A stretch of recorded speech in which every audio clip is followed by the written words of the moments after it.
अध्यक्ष आपल्या हातेड केंद्राचे केंद्र प्रमुख पुरुषोत्तमदादा सोनवणे, सन्माननीय व्यासपीठ,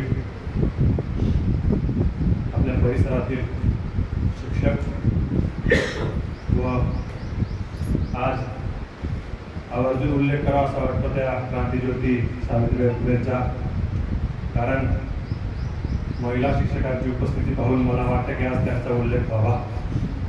एक महिला सक्षमीकरण व सरकारचं किंवा समाजात सर्व क्षेत्रांमध्ये 50% महिलांना आरक्षण मिळावं ही जी मागणी किंवा ही जी काळाची गरज आहे, ते इथल्या उपस्थितीवरनं मला तरी वाटतं की ते आवश्यकच आहे. मित्र, आपण सर्वजण या कार्यक्रमाच्या निमित्ताने आमच्या छोट्याशा गावात आलात. एक गावाचा नागरिक म्हणून आपलं सर्वांचं मनापासून स्वागत करतो. गट संमेलनाच्या या कार्यक्रमात सहभागी होण्याचा हा आमचा पहिलाच प्रसंग, पण या शाळेशी एक नाळ जोडलेली आहे. या शाळेचे माजी विद्यार्थी आम्ही आहोत. त्या गावाचे प्रथम नागरिक सरपंच आनंद भाऊ आणि मी समवयस्कर नाही, आम्ही वर्गमित्र पण होतो व प्राथमिक शिक्षण आमचं याच शाळेत झालेलं आहे. आपल्यासारख्या शिक्षकांचे संस्कार जे आम्हाला मिळाले त्याचाच परिपाक असेल की आम्ही आमच्या परीने या समाजाला काहीतरी देण्याचा प्रयत्न करतो. या समाजात जे डॉक्टर्स, इंजिनियर्स, मिलिटरी मॅन असतील, याच्या क्षेत्रामध्ये जेवढे यशस्वी लोक आहेत त्या लोकांच्या यशामागे मूळ म्हणजे आपल्या शिक्षकांचाच हात आहे. आपण घेतलेली मेहनत, आपण त्यांना दिलेले संस्कार, विचार, त्याच्यानेच ते पुढे गेलेले आहेत.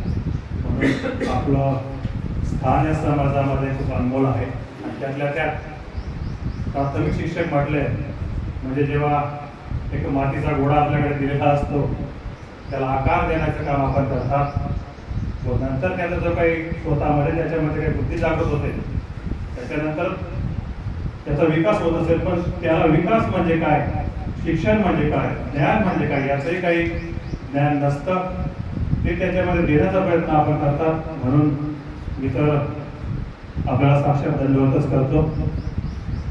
इथले सर्व शिक्षक, सनेर सर असतील, गुजर सर असतील आणि आता शीतल मॅडम, त्यांचे प्रयत्न, त्यांचे पोटतिडकीने काम करण्याची जी काही वृत्ती आहे ती फार जवळून आम्ही पाहिलेली आहे. या परिसरातील या शाळेच्या फक्त मुलंच काय, तिथे झाडं झुडपं इथल्या कणकणाशी ते परिचित आहेत, समरस आहेत. आता एक आपली ड्युटी आहे मुलांना शिकवणं, 5, 7, 8 तास जी काही ड्युटी, घरी जाणं, आता परिपाक प्रत्येकाचाच असतो. पण हे जे रजिस्टर्ड आहे ही एक धरोहर आहे, इतिहास आहे. ह्या गावातल्या जे कोणी आता कदाचित स्वर्गीय असतील, हयाती असतील, काहींचे मुलं, नातवंड, ते सुद्धा या शाळेत शिकले असतील आणि ते पण या शाळेत शिकलेले आहेत. हा त्यांचा रेकॉर्ड आहे. हा कसा सुरक्षित राहील ही भावना मनामध्ये जागृत होणे, ते स्वतःच्या मेहनतीने तयार करणे व स्वतःच्या पैशांनी हा स्वतः खर्च करून हे सगळं काही रेकॉर्ड व्यवस्थित करणे, तर सलाम आहे तुमच्या या वृत्तीला.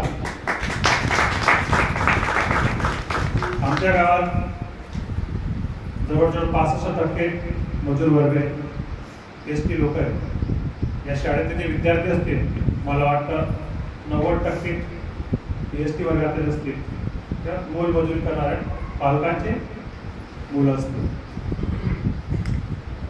त्यांना त्यांचा सर्वांगीण विकास करून घेणे, त्यांना शिक्षण देणे, त्यांचा अभ्यास करून घेणे, शिक्षणाविषयी गोडी निर्माण करणे, एवढंच काय, त्यांच्या वडिलांचं, त्यांच्या पालकांचं, आईचं, त्यांचं प्रबोधन करणे, ही सगळीच्या सगळी जबाबदारी हे लोक पार पाडतात. कुठल्याही मुलाचा विकास हा त्रिसूत्रीयाने होतो, एक तर पालक, शिक्षक, फक्त सगळ्या जबाबदारी या लोकांना पार पाडाव्या लागतात. एका खडकाळ जमिनीवर सुंदर अशी बाग फुलवणारे माळी ते आहेत असं मी त्यांना म्हणेन. म्हणून त्यांच्यामुळेच कुठल्याही कार्यक्रमात मराठी शाळेत सहभाग घेण्याचा आम्हाला खूप आनंद वाटतो, कारण आम्हाला रिस्पॉन्स एवढा चांगला मिळालेला आहे. मी माझं पोस्ट ग्रॅज्युएशन नाशिक येथे केलं होतं. मी MA स्पेशल इंग्लिशमध्ये केलं होतं. पण मी एकटा, भाऊ वगैरे नाही, जमीन थोडी जास्त होती आणि वडील व्यसनी होते. त्याच्यामुळे शिक्षण असावं, आईचा तो हट्ट होता आणि म्हणून पोस्ट ग्रॅज्युएशन केल्यानंतरही शेती हाच व्यवसाय मी निवडला. एक आनंदाची गोष्ट अशी आहे, ह्या गोष्टी शेती हा व्यवसाय आर्थिकदृष्ट्या किती परवडणारा आहे नाही आहे हा नंतरचा भाग आहे, परंतु एक आपल्या सगळ्यांचे अन्नदाता म्हणून आम्ही आहोत या गोष्टीचा आम्हाला नेहमी गर्व राहील.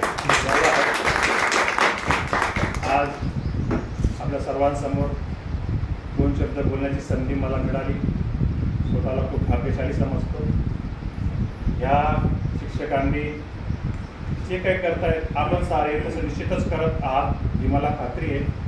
परंतु यांचा हा जो उपक्रम आहे हा मला एक वेगळा हुरूप देतोय.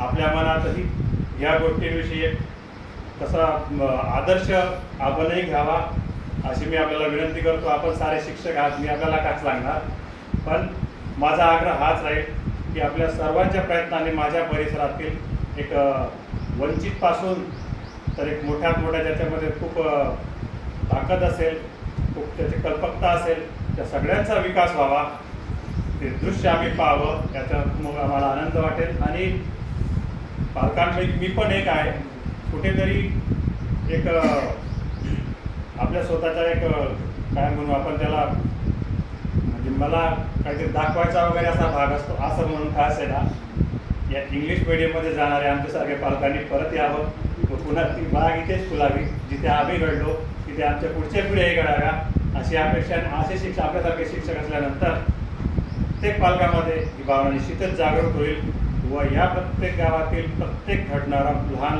बाळ जो असेल त्याच्यापासून तो मोठा नागरिक तोपर्यंत तो आपल्या खेड्यातच वाढेल अशी मी आपल्या सर्वांतर्फे एक आशा व्यक्त करतो.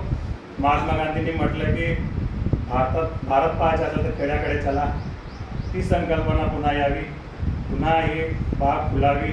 सर्व दूर हे खेड्यांमध्ये जे काही आज वृक्ष वातावरण झालं, वृक्षच म्हणेल, कारण आज खेड्यामध्ये जर आपण गेलो तर जवळजवळ एक म्हातारे लोक 10, तुम्ही माझ्या गावामध्ये जर सकाळी 9 नंतर आले तर शुकशुकाट असेल तुम्हाला गावामध्ये सर्व दूर. एक अशी स्मशान शांतता म्हणून आपण त्याला आवडत नाही, पटत नाही ती बुद्धीला.